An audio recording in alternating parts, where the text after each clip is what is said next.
साथी मित्रों खूब खूब स्वागत है। गुजरात माटे, गुजरातना लोको माटे, आम आदमी पार्टी माटे अने आम आदमी पार्टी माटे तन मन अने धनथी पोतानुं योगदान आपी रहेला अमारा क्रांतिकारी कार्यकर्ताओं माटे आजनो आ दिवस अने आजनी आ प्रेस कॉन्फरन्स ऐतिहासिक है। આપણે સૌ જાણીએ છીએ કે ગુજરાતમાં ભાજપને જો કોઈ હરાવી શકે, ડરાવી શકે અને ભાજપને કન્ફ્રન્ટ કરી શકે તો માત્ર ને માત્ર આમ આદમી પાર્ટી છે। એવા સમયે આમ આદમી પાર્ટી આવનારી વિધાનસભાની ચૂંટણીમાં પૂરી તાકાતથી ભાજપની સામે લડે અને ગુજરાતની જનતા માટે ઊભી રહે, એના માટે એક તાકાતવાળું વિશાળ મજબૂત માળખું બનાવવાની જે જરૂર હતી એને ધ્યાનમાં લઈને પાછલા દિવસોમાં એક્ઝિસ્ટિંગ સંગઠનનું માળખું ડિઝોલ્વ કરવામાં આવેલું। आज एक विशाल जम्बो माળખા साथे रीअरेंजमेंट रीशफलिंग साथे संगठननी अंदर वधारे लोकोनो समावेश करीने वधारेना वधारे लोकोने सारामां सारी काम करवानी तक मळे ए बाबतने ध्यानमां राखीने एक ऐतिहासिक माळखुं तैयार कर्युं छे। मने गर्व छे के आ माळखाना माध्यमथी आम आदमी पार्टी पूरी ताकातथी अने एकदम मजबूत टक्कर थवानी छे। आ वखते विधानसभानी चूंटणीमां जे रीते दर चूंटणीमां भाजप आसानीथी चूंटणी जीती जाय छे कोंग्रेसनी सामे, एवुं आ वखते थवानुं नथी। त्यारे जे कांई पण साथी मित्रोने आ नवा माळखानी अंदर स्थान मळ्युं छे एने हूँ एडवांसमां खूब खूब शुभकामनाओ पाठवुं छुं। विशेषमां अमारा राष्ट्रीय मार्गदर्शक राष्ट्रीय आदर्श अमारा अरविंद केजरीवालजी अने मारा प्रभारी माननीय श्री संदीप पाठक साहेब, माननीय गुलाबसिंहजी यादव एमनो विशेष आभार मानीश के आवा मजबूत माळखुं तैयार करवामां एमनी खूब मार्गदर्शक भूमिका रही है। तो हूँ आदरणीय संदीप पाठक साहेब ने विनंती करीश के तेओ संगठनना नवा माळखानी आगळनी रजूआत करे। Hello, thank you Gopal ji. सबसे पहले आप सबका बहुत बहुत स्वागत है इस प्रेस कॉन्फ्रेंस पे। तो मैं आपको एक दो चीज़ें बैकग्राउंड में बताता हूँ कि पिछले महीने क्या क्या एक्टिविटी हुई है। आपको पता ही होगा कि हमारी एक परिवर्तन यात्रा हमने निकाला था जिसपे हमारे स्टेट के सारे बड़े लीडरों ने ये यात्रा निकाली थी परिवर्तन यात्रा के नाम से। ये परिवर्तन यात्रा पूरे 182 कॉन्स्टिट्यूएंसी से पास हुई थी, गुजरी थी। इस पूरे यात्रा के दौरान जो जनता का समर्थन मिला वो अभूतपूर्व था और अतुल्य था।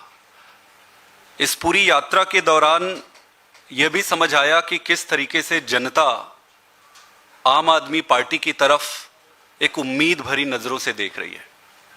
लाखों लोग जुड़े इस पूरे प्रोसेस में। इसके साथ साथ इसके पैरेलल में हमारी गामड़ू बैठक भी चल रही थी।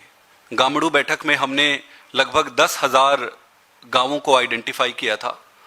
इन 10,000 गांवों में हमारी जनसंवाद चली थी। इस जनसंवाद में हमने जनता से बात की और जनता की बात सुनी।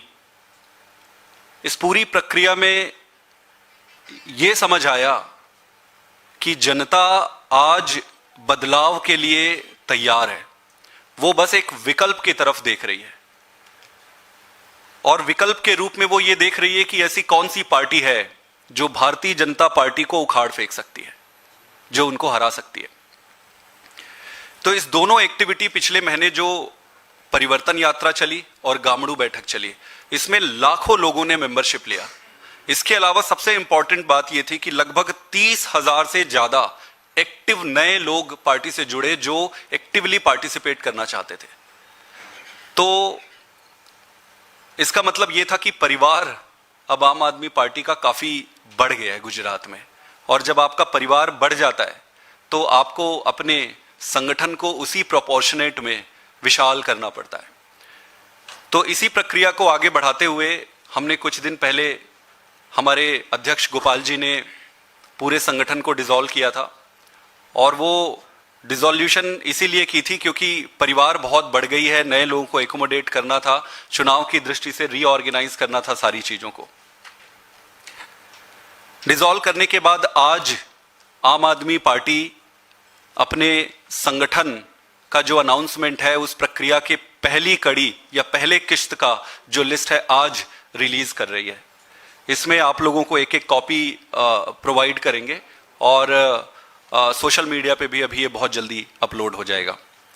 सबसे पहले तो मैं हमारे स्टेट के लीडर ईशुदान गढ़वी जी को बधाई देता हूं कि इनको राष्ट्रीय संगठन में, नेशनल संगठन में इन्हें सम्मान और जगह मिली है।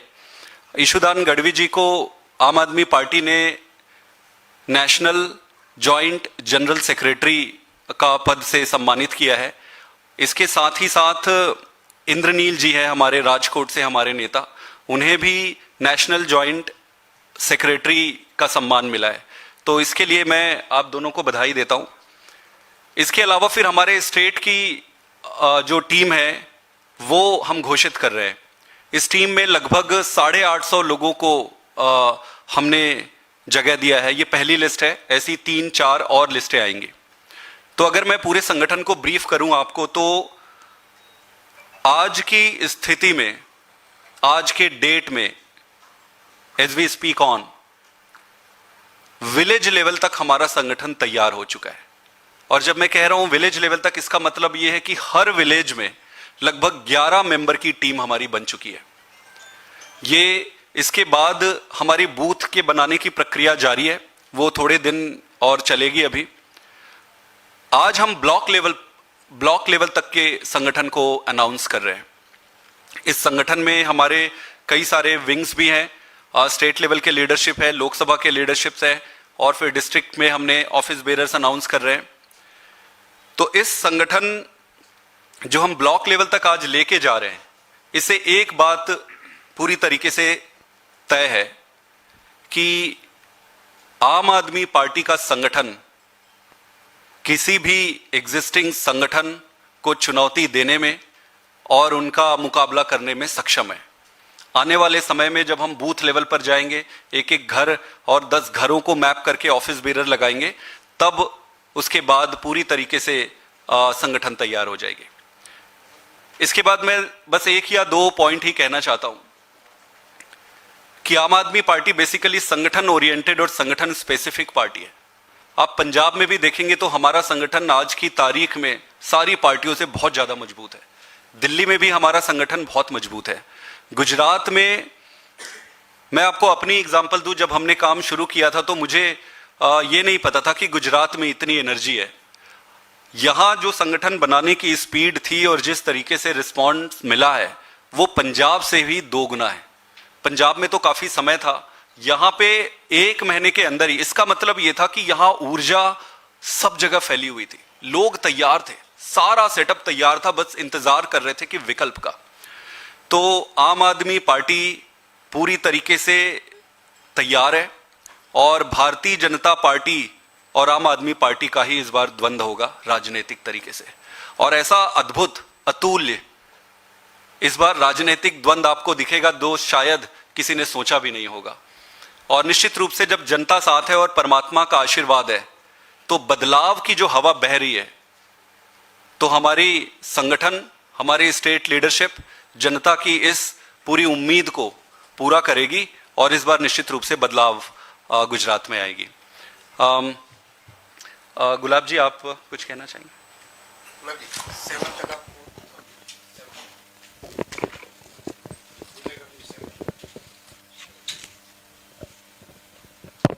हेलो सभी मीडिया बंधुओं को नमस्कार, आप सबका स्वागत है।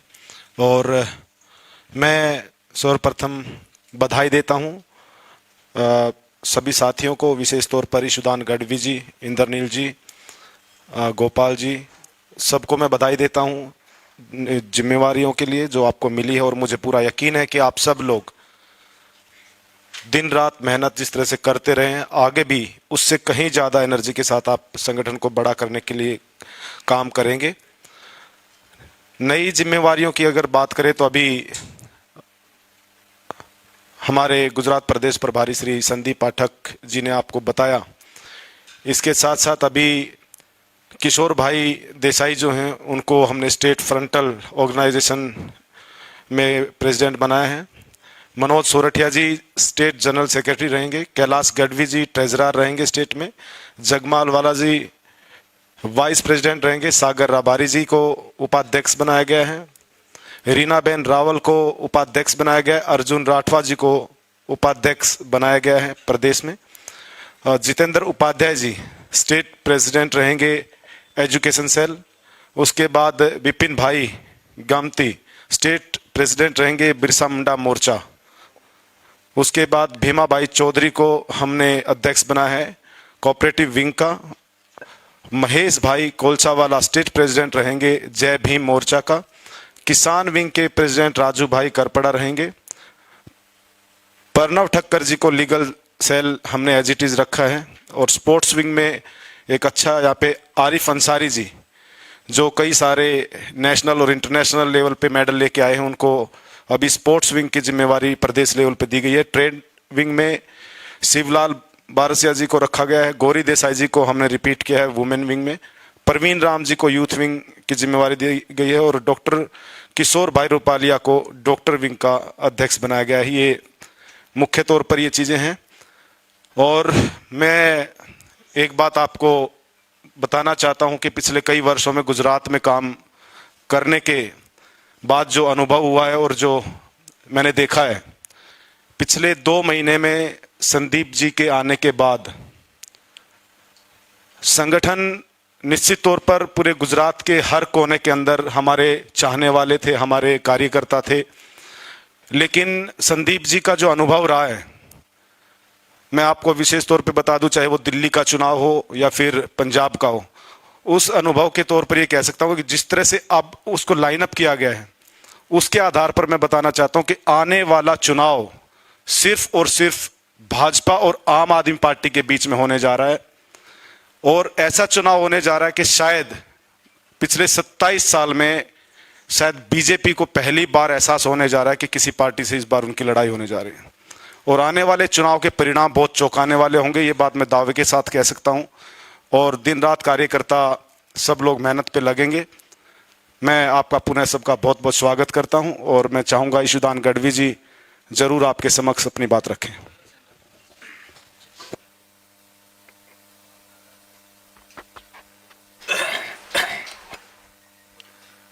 ચાલો ઓન છે હલો હલો પહેલાં તો હું રાષ્ટ્રીય સંયોજક શ્રી અરવિંદ કેજરીવાલજી, સંદીપજી, ગુલાબજી અને તમામ સંગઠનના જે મિત્રોએ જે મને જે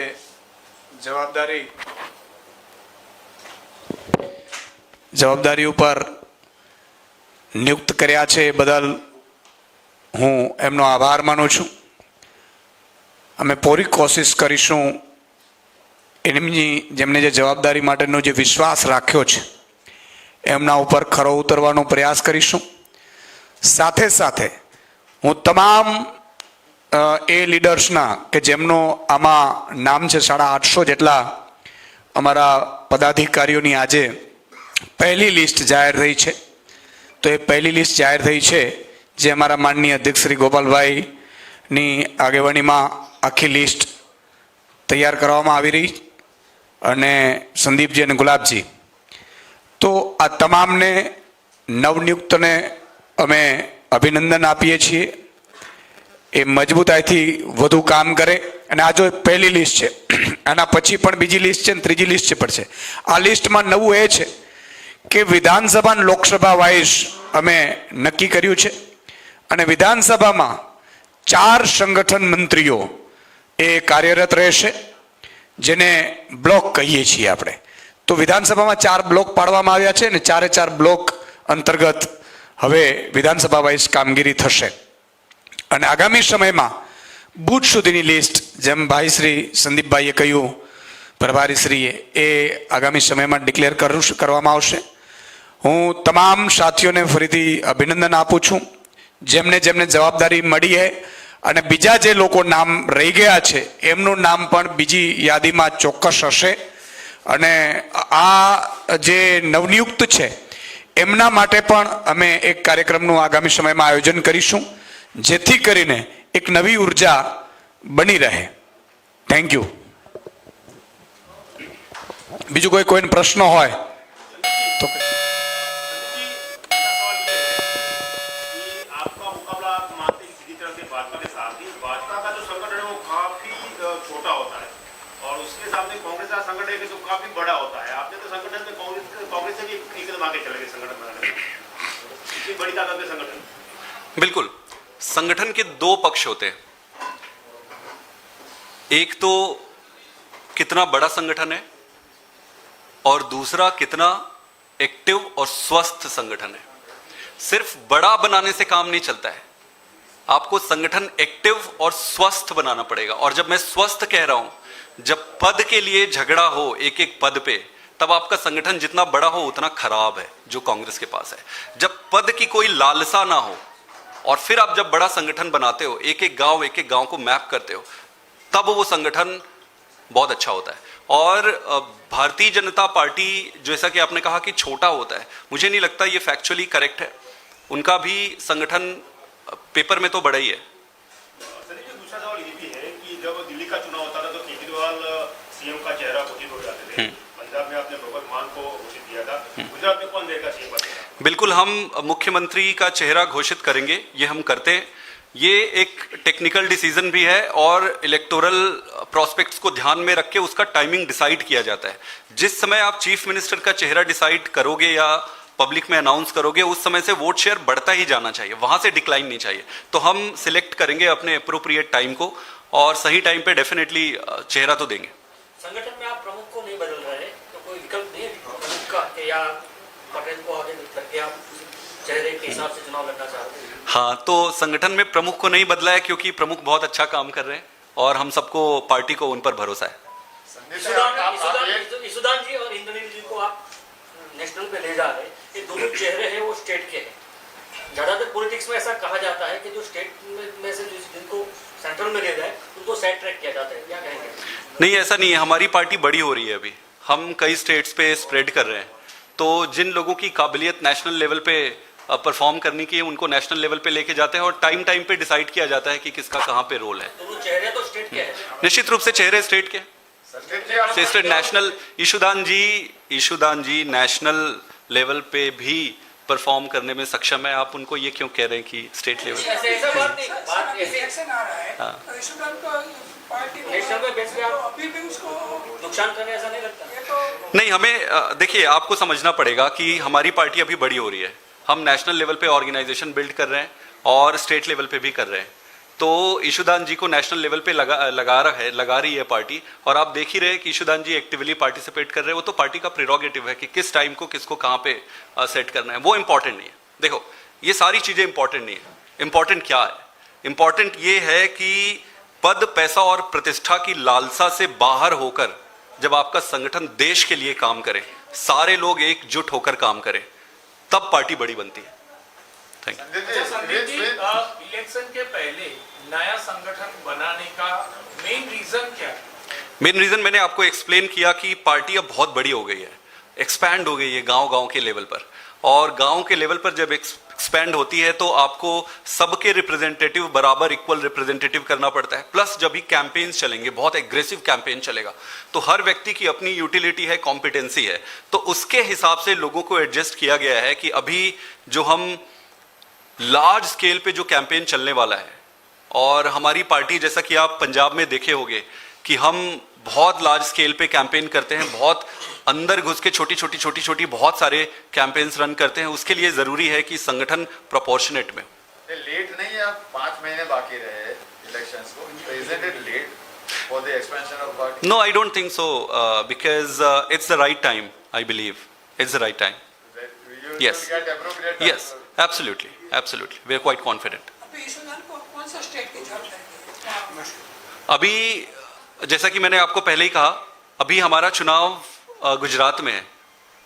ईशुदान जी गुजरात में सर्व कर रहे हैं। जहां जहां इनको नेशनल लेवल पे जरूरत पड़ेगी जाते रहेंगे, वो पार्टी डिसाइड करेगी। पाठक जी, हिमाचल में भी है, तो क्या ईशुदान जी वहाँ पे भी जाएंगे? ईशुदान जी अभी इमीडिएट में पैरेलल में, देखो ये सवाल का मैंने अभी आंसर दिया कि पैरेलल पे इलेक्शन चल रहा है, तो गुजरात के हैं, तो गुजरात में अभी इनकी सर्विस ली जाएगी। आने वाले समय पे स्प्रेड करेंगे बाकी जगह। कहीं ऐसा तो नहीं कि गोपाल इटालिया जी का रास्ता क्लियर करने के लिए दोनों को साइड ट्रैक किया जाए? देखो, मैंने पहले ही कहा, कांग्रेस में बीजेपी और आम आदमी पार्टी में एक डिफरेंस है।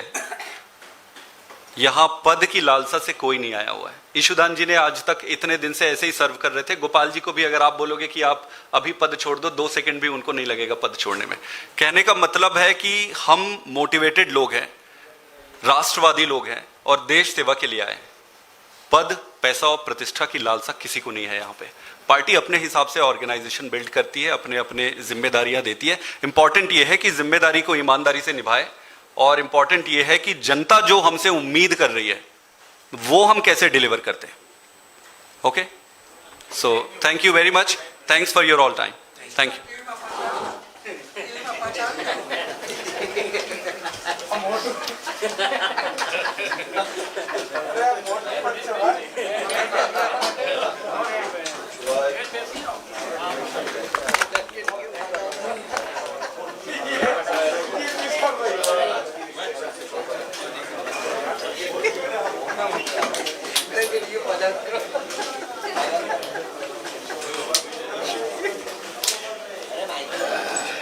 चल जाओ भाई।